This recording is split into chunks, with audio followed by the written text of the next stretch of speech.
தம் கிருபை பெரிதல்லோ என் ஜீவனிலும் அதே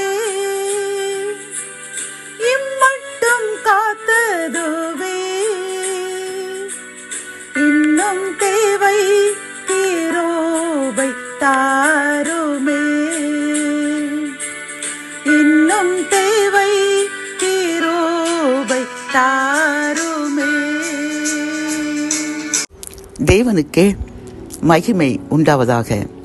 சேனைகளின் கர்த்தர் ஊழியத்தின் மூலம் 25/4/2026 இன்று நாம் அறியவிருக்கும் கிருபையின் வார்த்தைகள். சங்கீதம் 129:2.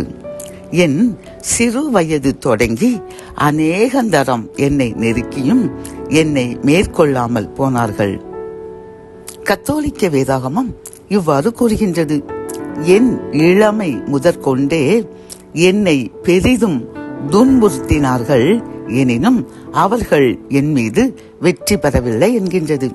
பிரியமான என் அன்பு சகோதரனே, சகோதரியே, இந்த சங்கீதத்தின் மூலம் கர்த்தர் நமக்கு என்ன ஆலோசனை வழங்குகின்றார் என்றால், நம்மை சிறு வயது தொடங்கி சாத்தான் பரிசுத்தத்தை விட்டு விலக வேண்டும், நாம் கர்த்தருக்கு பிரியமற்ற வாழ்க்கை வாழ்ந்து அவரை விட்டு விலக வேண்டும் என்பதற்காக பல்வேறு சோதனைகளையும் பிரச்சனைகளையும் கொண்டு வந்து நம்மை அவரை விட்டு நம் அன்பு தெய்வத்தை விட்டு பிரிப்பதற்காக ஏகப்பட்ட சதிகளை கொண்டு வந்தான். இது சாத்தான் மூலமாகவும் இருந்திருக்கலாம், அல்லது பொல்லாத மனிதர்கள் கூட நம்மை அழிக்க நினைத்து சிறு வயது தொடங்கி நமக்கு துன்பத்தை தந்திருக்கலாம். ஆனால் இதில் கர்த்தர் கூறுகின்றார், நம்மை மேற்கொள்ளாமல் அவர்கள் வெட்கப்பட்டு போனார்களாம். காரணம் என்ன தெரியுமா? கர்த்தர் நம்மீது வைத்த அன்பு.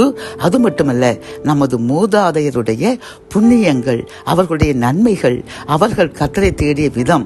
அதனால் தான் கர்த்தர் அவர்கள் முன்னிட்டு நம்மை அழிந்து விடாமல், நாம் கர்த்தருக்கு பிரியமற்ற பாதையில் நடந்து விடாமல் இம்மட்டும் நாம் ஆசீர்வாதமாக வாழ கர்த்தர் நமக்கு துணை செய்து வழி நடத்தி கொண்டிருக்கின்றார். பிரியமானவர்களே, இதை நாம் மறந்துவிடக்கூடாது. காரணம், நம்முடைய மூதாதையர்கள், நம்முடைய அப்பாவினுடைய அப்பாக்கள், நம்முடைய தாத்தா பாட்டிமார்கள் நமக்காக ஜெபித்து அவர்கள் இறைவனிடம் முறையிட்டு கொண்டிருந்திருப்பார்கள். அவர்கள் நேர்மையான வழியில் நடந்திருப்பார்கள். அத்தகைய ஆசீர்வாதம் தான் இன்று நாம் ஆசீர்வாதமாக வாழ்வதற்கு காரணம். ஆகவே நாமும் அதை போன்று ஆசீர்வாதமாக நம் சந்ததிகள் வாழ வேண்டுமென்றால் அவருக்கு பயந்து அவருடைய வழியில் நடந்து நாம் பரிசுத்தராக வாழ வேண்டும்.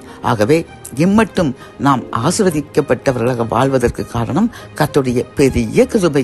இல்லை என்றால் நாம் அன்றே அழிந்திருப்போம், அல்லது தீய வழியில் நடந்து நாம் ஆசீர்வாதம் அற்றவர்களாக இருந்திருப்போம். ஆனால் கர்த்தர் நம்மீது வைத்த இரக்கத்தின் காரணமாக, நம்முடைய மூதாதையருடைய ஜெபத்தின் காரணமாக நம்மை ஆசீர்வதித்துள்ளார். ஆகவே நாம் என்றும் இறைவனுக்கு பிரியமாக நடந்து அவருக்கு நன்றி கூறுவோம். நாமும் கர்த்தருடைய வழியில் நடந்து நம்முடைய சந்ததிகளுடைய ஆசீர்வாதத்திற்கு நாம் வழிகாட்டியாக வாழுவோம். ஜெபம்.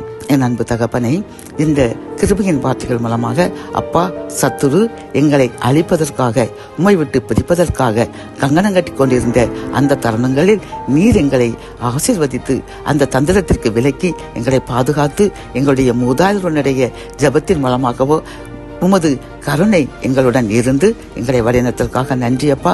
நாங்களும் உமக்கு பிரியமாய் நடந்து எங்கள் சந்ததியும் ஆசீர்வதிக்கப்பட்ட சந்ததியாக எங்களை வாழ அர்ப்பணிக்கின்றோம். அதை ஏற்றுக்கொள்ளுங்க. அதன்படி ஆசீர்வதித்து எங்களையும் எங்கள் சந்ததியும் வர்த்திக்க செய்யுங்க. மீட்பர் இயேசுவின் முன் ஜெபம் கேளும் நல்ல தகப்பனே. ஆமேன்.